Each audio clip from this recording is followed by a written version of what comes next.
আসসালামু আলাইকুম। আমি চলে আসছি তালের পিঠা বানানোর জন্য।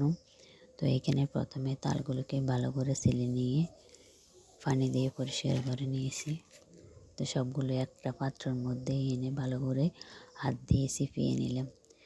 আগের দিনে আমরা অনেক কষ্ট করতাম, তালগুলোকে এইভাবে হাত দিয়ে চিপিয়ে চিপিয়ে নিতাম, কিন্তু এখন অনেকটা সহজ হয়ে গেছে।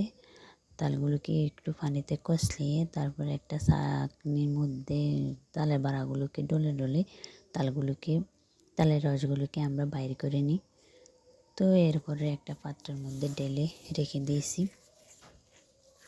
এখন চলে আসলাম পিঠা বানানোর উপযুক্ত করে নিতে। তো প্রথমে তালগুলোকে একটা তাগারির মধ্যে ঢেলে নিলাম। এরপর এখানে চালের গুঁড়া আর চিনি একসাথে মিক্স করে ভালো করে মাখিয়ে নিলাম। যেভাবে পিঠা বানালে গোলাগুলো পরিপূর্ণ হবে সেই অনুযায়ী গোলাগুলোকে ভালো করে মাখিয়ে ডাকি তুলাম। তো এর ফাঁকে পাতা এনে পাতাগুলোকে পরিষ্কার করে নিয়েছি। ভালো করে পরিষ্কার করে রাখি এক জায়গায়। এদিকে নারকেল কুড়িয়ে নিলাম, কারণ যে কোনো পিঠা বানাতে নারকেল লাগে, নারকেল হলে একটু ভালো হয়। তো এখানে নারকেলগুলো কড়াইয়ে রাখলাম। দেখেন, বাঙালি বলে কথা, নারকেলের মালাও আর বাদ রাখিনি, সেটা দেখেও নারকেল করে নিলাম। এই হলো বাঙালির অবস্থা। তো এরপরে পাতাগুলো আবার নিয়ে খিলি বানিয়ে নিয়েছি।